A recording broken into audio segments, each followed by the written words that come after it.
Hello viewers, আমার একটি message এসেছে যে congratulation, you have been approved your join YouTube partner program. তো আমি যে এর আগে একটি প্রথম পার্টটি দেখেছিলাম যেখানে কীভাবে ইউটিউব মনিটাইজেশন করতে হয়, তো ইউটিউব মনিটাইজেশন করার পরে আমার কাছে একটি মেল এসেছে এবং মেলটি আপনাদেরকে দেখাচ্ছি। মেলটি ঠিক এরকম হয়, আপনাদের যারা করেছিলেন তাদের কাছেও আপনাদের কাছে এরকম একটি মেল আসবে। তো এই মেলটি দেখে আমার কাছে খুবই ভালো লেগেছে। যে তো বন্ধুরা, আমি আগে থেকে ইউটিউব স্টুডিও ওপেন করে রেখেছি, সুবিধার্থে কাস্টমাইজ চ্যানেলে আমরা ক্লিক করব। ক্লিক করার পরে আমাদের কাছে ইউটিউব স্টুডিও নামে একটি অপশন আসবে এবং এটি আপনাদের সামনে ওপেন হবে। ঠিক এটি ওপেন হওয়ার পরেই আপনার কাছে ঠিক এইরকম একটি অপশন আসবে যেখানে গেট স্টার্ট নামে লেখা রয়েছে ইউটিউব পার্টনার প্রোগ্রামের জন্য।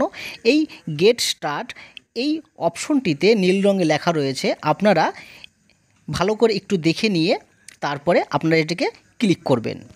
যখনই ক্লিক করবেন, ক্লিক করার পরে আপনার কাছে ঠিক এই ধরনের আবার একটি ট্যাব ওপেন হবে যেখানে লেখা থাকবে, আপনাদের আর কিচ্ছু দেখতে হবে না, মনিটাইজেশন ইওর ভিডিওস। সম্পূর্ণ ভিডিওগুলোকে ক্লিক করার জন্য টার্ন অন অ্যাডস এর উপরে আপনাদেরকে ক্লিক করতে হবে।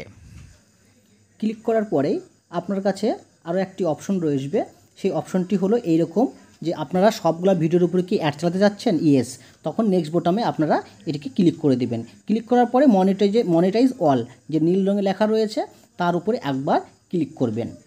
একটু ভালো করে দেখে নিয়ে তারপরে ক্লিক করবেন। ওকে, আমি যেভাবে ক্লিক করে রেখেছি উপরে অপশনটা অল মনিটাইজ করা আছে, তারপরে এরকম একটি অপশন আসবে। বাস, এই অপশনটা আসা মানে আপনার সমস্ত ভিডিওতে মনিটাইজেশন অন হয়ে গিয়েছে। এরপরে মনিটাইজ অন হওয়ার পরে আমি আপনাদেরকে আরেকবার দেখিয়ে দিচ্ছি যে ভিডিওগুলোতে কীরকম অপশন থাকবে। যে ভিডিওগুলোতে পাবলিক করা রয়েছে আর সেগুলি অটোমেটিক সমস্ত ভিডিওতে অ্যাড অন হয়ে গিয়েছে। তো যেখানে এস লেখা রয়েছে তার মানে আপনার চ্যানেল মনিটাইজ।